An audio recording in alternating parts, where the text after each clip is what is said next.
Boat Club in the yellow boat on the far side. And just like to give a shout out to Ellie Stevens, who helped Sam Tuck at Molesey coach this crew and the town championship crew that went earlier. She's at a hen do this afternoon, so she's not able to be here, but I'm sure, Ellie, you're watching this race and enjoying it and shouting for the Molesey crew on that left-hand side. Shawnigan, to my money, probably favourites to take this race? Yeah, I think so. So 3 of that crew tried to qualify the Canadian women's quad a few weeks ago for the Olympics and sadly missed out. I think the 4th might have been Carleen, who we saw in the other quad. So these semi-finals, I feel like everyone knows everyone. But you can never underestimate the underdog, and I think maybe having rowed here a few times, the Molesey crew has that up their sleeve as well. But yeah, the Shawnigan crew has jumped out and managed to take a good lead within the first few 100 metres. Now, they've got a Kiwi stroke in the Molesey crew, so I gather. Do you want to talk us through that? Yes, they do. Katie Lash. I think she's come through the RPC, the Regional Performance Centre program, and done a few of the age group teams as well, but has found herself over in the UK, like many New Zealand rowers currently, myself included, if ex-rower, so I'm not currently on the water. But it's cool to see rowers from all over the world come together and row for different clubs and come and race here. And we saw quite a few crews race from New Zealand or travel over from New Zealand, which personally I love.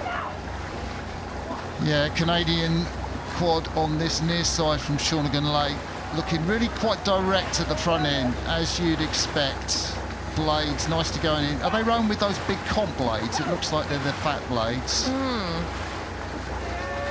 They do. Their blade work is very, very in sync and together.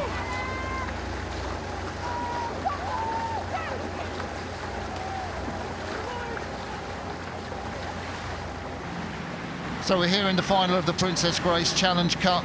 We're looking at Molesey Boat Club in the yellow boat on the far side of your picture, up against the Canadians from Shawnigan Lake School in Canada. And if you're wondering why they're rowing for Shawnigan Lake School, it's actually a school on the west coast of Canada. I was talking to the coach, Julie Platt, just yesterday. And it's a beautiful lake, and Rowing Canada love to row on it. We're looking at Molesey Boat Club there at the moment. They row out of Shawnigan School's boathouse, so that's why they've taken the name of Shawnigan School, if you're wondering. One of those beautiful lakes on the west coast of Canada.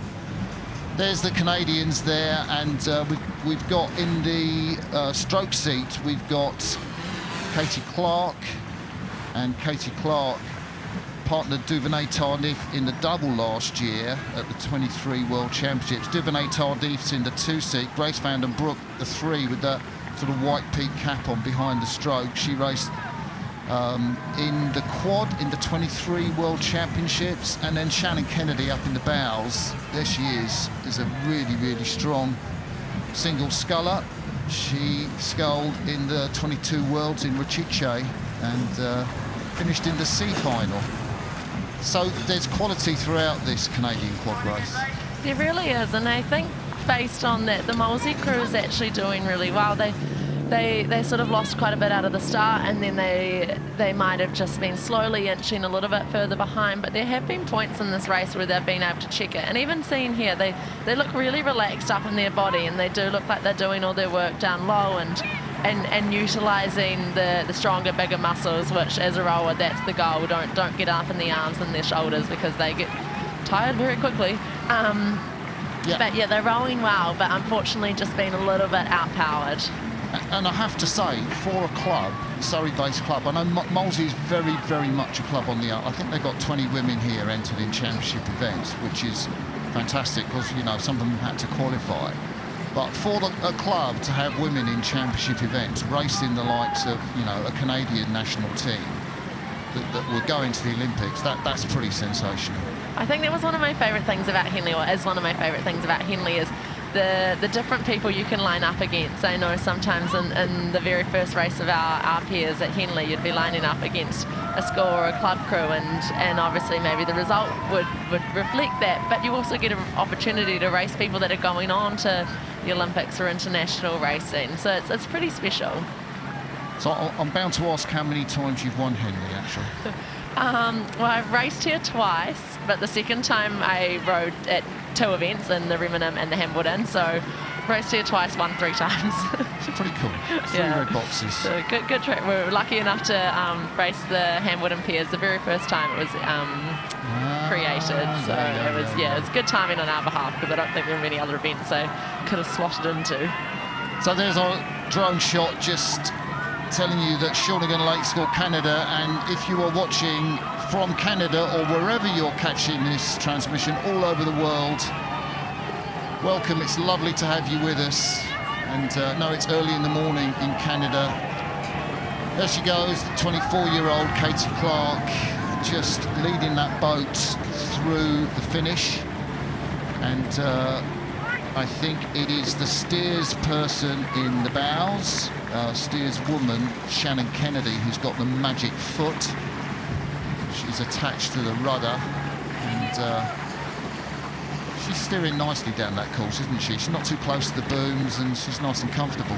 Yeah, she's doing a really good job, and I think once you've sort of got this lead, it does give you a little bit more freedom to be able to relax into it, less mistakes happen. But yeah, this is a very dominant performance for semi-finals day, but this is actually one of the events I'm really excited about the final from, because I think we've got a few crews that it might be a good battle when we come to see them race tomorrow. Yeah. It's likely the final to be between Shawnigan Lake School and Shawnigan Lake School and Lausanne, which is going to be a fantastic matchup. I'm going to say that's going to be one of my races of the day. Should this quad that we're looking at now pass the finish line fair and square in front, I think that will really set up a fairy tale clash. And Molesey obviously would hope that something dramatic happens, but I guess, you know, with about 300 metres to go, coming through to the packed enclosures, that's a great shot, isn't it? I just love that shot. Yeah, I love looking at everyone, and it's nice to see everyone being able to be out there without the umbrellas. But yeah, I think unless anything drastically changes, it might be the end of the road for the Molesey crew. But they've done really well. They've footed it for quite a while with international crews, and I think can be really proud of this road. But as you get on the further behind, it can be very hard when you can't see the other crew. But both crews are doing pretty well. You can still see the gusts, and you can see the crews sort of the wind's trying to push them next to that boom, and both crews are making an effort to stay out in the middle. Molesey have done so well to get into this semi-final. They beat Neerhouse and Skoll, I think it was, or they certainly beat 2 Dutch crews, Dutch women's crews. But the Shawnigan Lake School quad just easing the rate down. Look out of the commentary box and just see them going past the progress board onto the finish. The sun is now starting to glint on the water, thank goodness for that. And it is the Canadian crew who will go through to tomorrow's final. And Molesey, great regatta from the Black Death, which is the nickname for the Surrey-based club. Well done to 4 women in Molesey and their coach Sam Tuck. But we'll get confirmation that Shawnigan Lake did win that semi-final of the Princess Grace Challenge Cup. There it is on the screen.